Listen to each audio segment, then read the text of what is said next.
I opened and ran a tea house in Chicago, and this was during the period of time when my mom had first gotten sick, so I needed to be doing something with family, sort of keeping the family afloat, and decided to open a family business.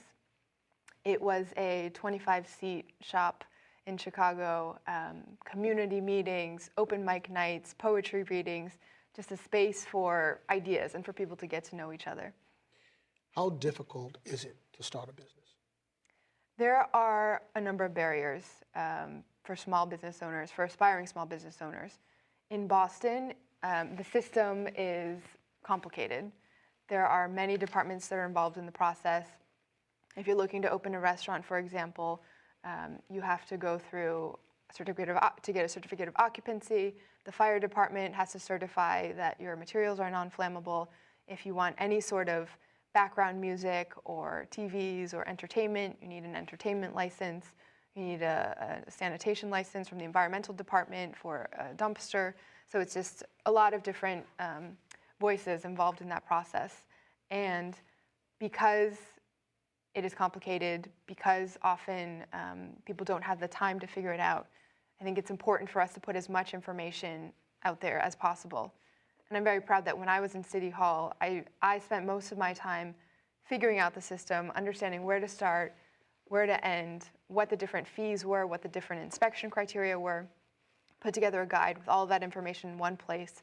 It's called the Restaurant Roadmap Initiative, and made it not only available in English, but also in Spanish and Chinese, because immigrant communities have a very high proportion of business ownership as well.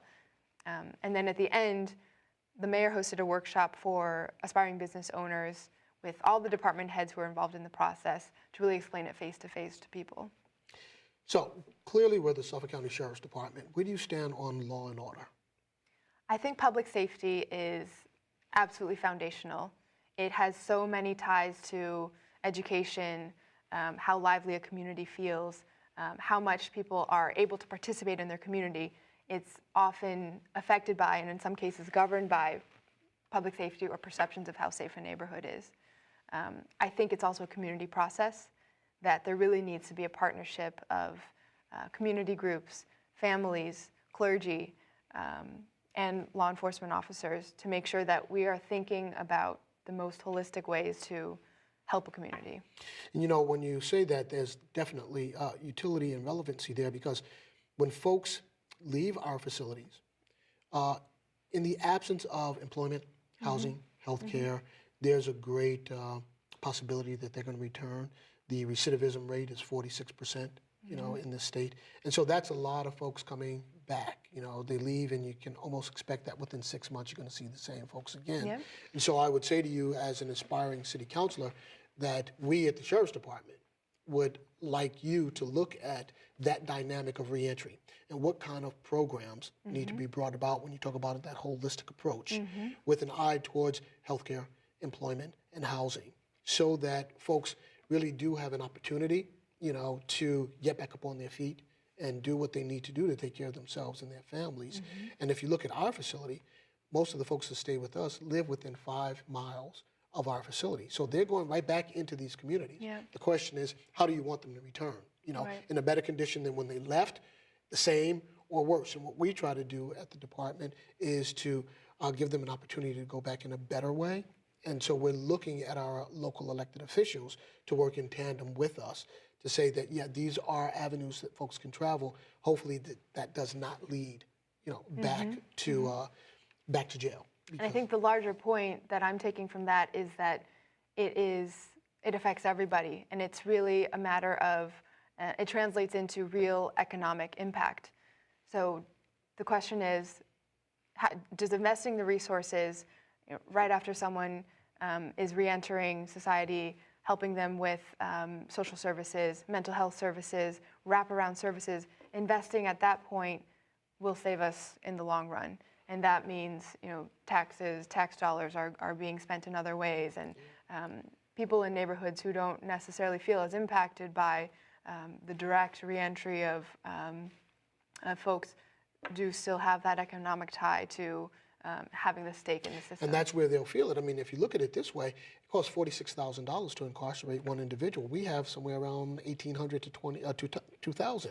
And so that's a lot of money that could be reprioritized to go elsewhere, to food pantries or programs for home shelters and moms and kids and so on and so forth. So I think you're right. You're spot on with what you're saying about how do we look at this economically. Clearly there's social ills there, but how do we look at this economically? And at the end of the day, that's very, very impactful.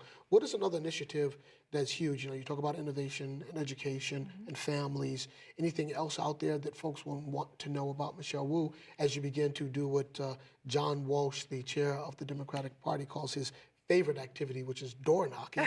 You know, good for you, John. You can have the door knocking. But what else should they know about you? It's about families. I want to make sure that families have opportunities to participate in the neighborhood and invest in the neighborhood. Education, innovation, extremely important. I also care a lot about small business. As a former small business owner, I want to make sure that people who have ideas, people who want to help their local neighborhoods have support in making that happen. It's about making sure that the process is clear, that there's information, and people have support in bringing their ideas to reality. And I think that's important when you talk about information dissemination, making sure that folks can get the information that they need. Where do you stand on healthcare and affordable healthcare, particularly? Yeah, again, an issue that's very personal to me as I've been taking care of my mother as she goes through the healthcare system. I think Boston is incredibly blessed to have a network of community health centers in neighborhoods throughout the city. And these are places where you can really have targeted relationships with the people that you serve. So we have, when I worked at Boston Medical Center in the Medical Legal Partnership, I got to shadow doctors at all of the health centers that we had partnerships with. And you see Upham's Corner Health Center, Codman Square Health Center, within a mile of each other, but serving completely different populations and therefore have completely different services. For many families, healthcare is an entry point into other government services and other social services that they wouldn't otherwise have time or access to. So you look at Codman Square and how they've added education to that. They've added domestic violence, intervention services.